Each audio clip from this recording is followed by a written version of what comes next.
Okay. So I saw this one a while back. Let me shrink the image for a second. And I find it kind of cute. I do find it, like, absolutely adorably cute. The statement goes, Christians conveniently forget that Satan is an angel once thought beautiful by God. But when God turned on him, like he did all of humanity, it seems God is the enemy of the story, not Satan or sin. You're just so cute, is how I really want to react to whoever made this.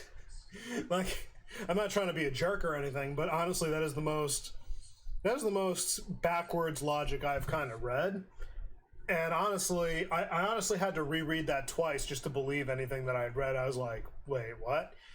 First and foremost, it is common knowledge in the faith of Christianity that Satan was once an angel of God. There was literally no mystery behind that. We knew and know avidly, like we are going to know this for eternity, that he was an angel that once served God.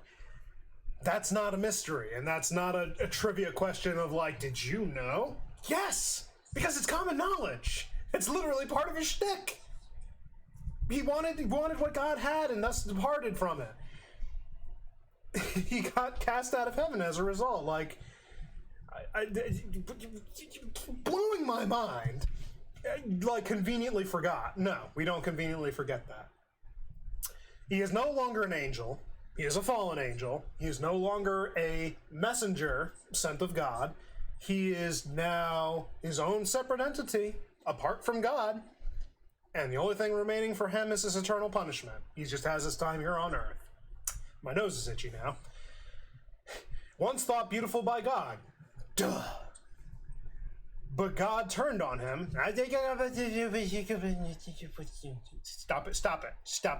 Stop it. God did not turn on him. He turned on God, much like humanity turned on God as well and disobeyed.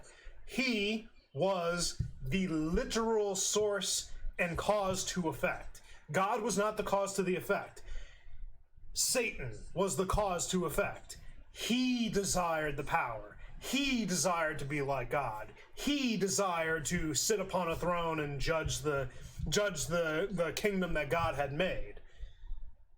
And when his heart had changed, whether or not God willingly or unwillingly cast him from heaven, I don't actually think anybody knows whether or not he was willingly cast from heaven, but when evil entered his heart and his emotions, evil cannot dwell with God in heaven.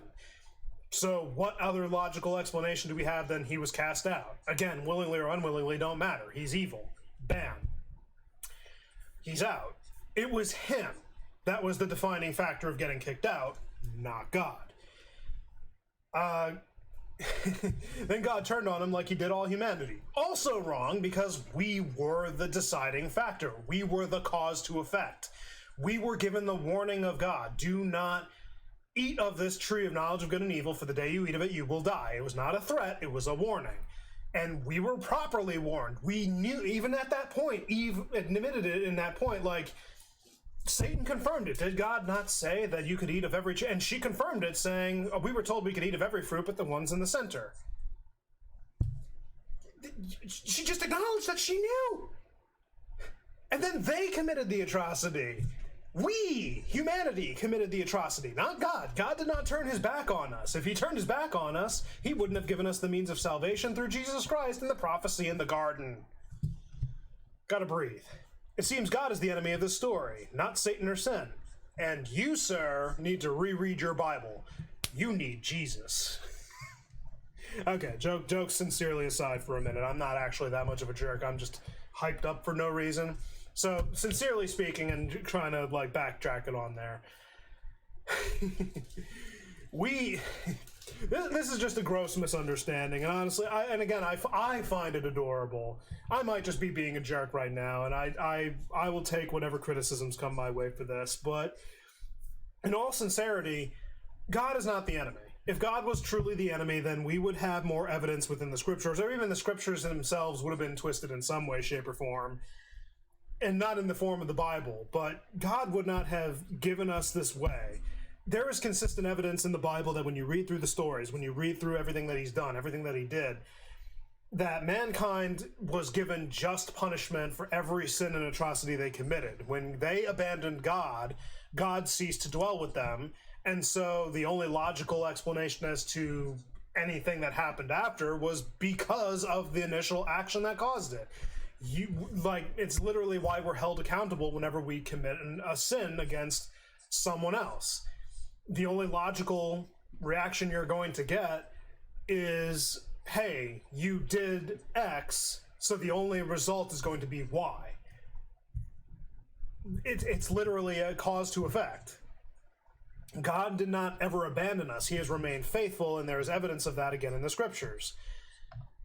It is the fact that we promptly ignore that little detail, that little nugget of information, and you could literally remove that nugget and you could create something as pretty much, I want to say brain dead. It's not that extreme. It's not. I think this was honestly made to kind of like vent a frustration of like, oh, we conveniently forget this thing. No, we don't. We don't. This is literally like one of the core pieces of information that we possess as Christians. Because we are not to treat Satan like a joke. He is a real threat to our lives. He is a real threat to our salvation. And if we let him continue to whisper in our ear, the only logical conclusion from that, I'm using logical a lot lately, the only conclusion that could come of that is that if you abide with sin, what else do you expect? There is no righteousness in sin. There's literally two sides. You're either hot or you're cold. If you bathe in cold, don't expect to come out sweating, expect to be coming out shivering. Because it's what you bathe in. End of rant, I guess.